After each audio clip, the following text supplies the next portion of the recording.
If you've looked up any tutorials on how to tie the Taut-Line Hitch, you might have noticed that everyone seems to use a different knot.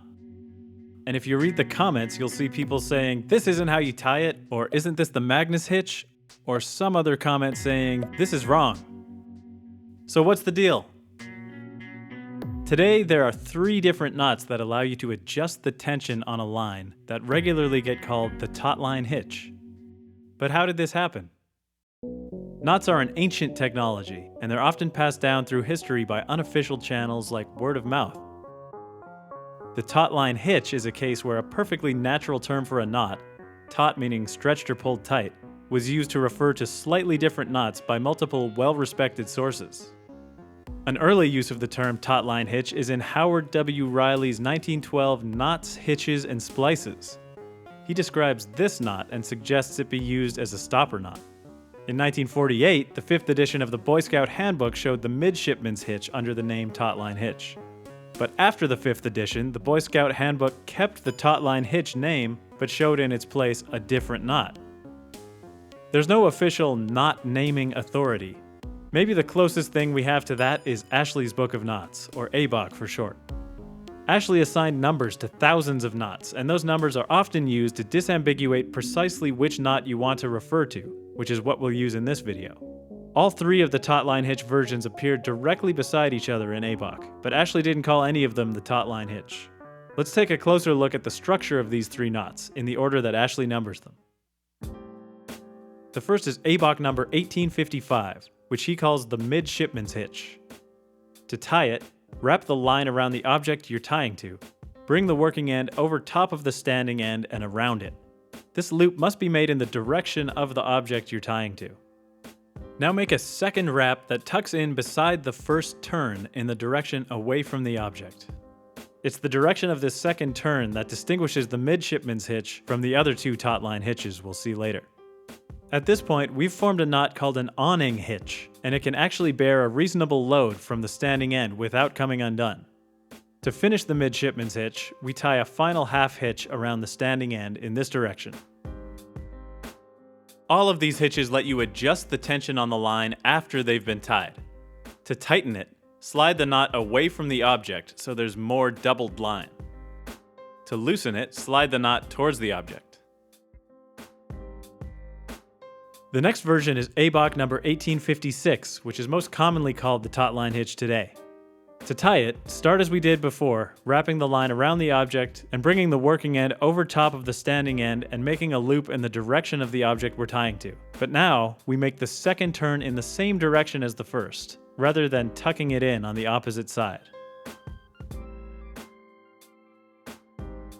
To finish this knot, we make a half hitch on the opposite side of the knot, rotated in the same direction as the first 2 loops. When finished, the tag end should be sticking out on the same side as the standing end.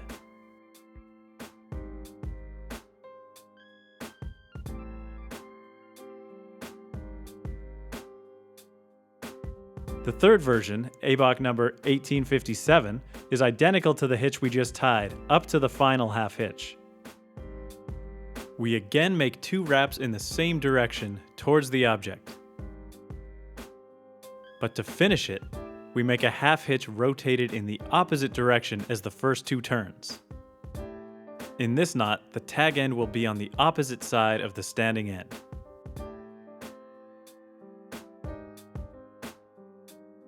Ashley claims that this version is less likely to twist than number 1856.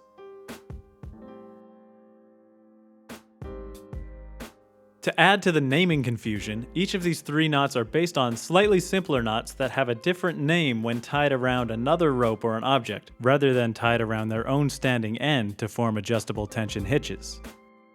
These knots are called the Rolling Hitch, version 1 and 2, and the Magnus Hitch. Here's a visual summary of the 3 Taut-Line Hitch style knots and the simpler hitches on which they're based. So which one of these 3 knots is best? That depends on the application. The strongest of the 3 is the Midshipman's Hitch, but the other 2 are easier to adjust and secure enough for most applications.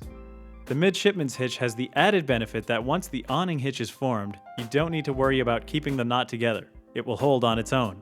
You just need to make the final overhand knot. The other two knots are roughly equivalent to each other in terms of security. As mentioned, Ashley claims that ABOK number 1857 is less prone to twisting than number 1856. Arguably, the most widespread use of the Taut-Line hitch today is for setting up the guy lines on a tarp or a tent. The Midshipman's hitch is almost too secure for this purpose, so adjusting it can be more difficult than it needs to be.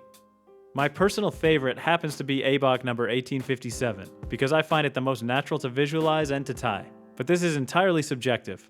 It's mainly just a matter of personal preference. When using any of these knots, the load must be in this direction, because they all rely on friction to remain secure. The tighter it is, the more secure the knot becomes. The knot's behavior will also depend on the material of your rope. When using modern, slippery material like Dyneema, all three of these hitches might slip too easily, and you'll need to choose a different knot, like the trucker's hitch. So what is the correct Taut-Line hitch? The answer is, whichever one best suits your needs. Names are important for communicating about knots, but what really matters is the knot itself, whether you can remember it, and whether it works for your application. Thanks for watching, and subscribe for more knot tutorials and other outdoor content. Until next time.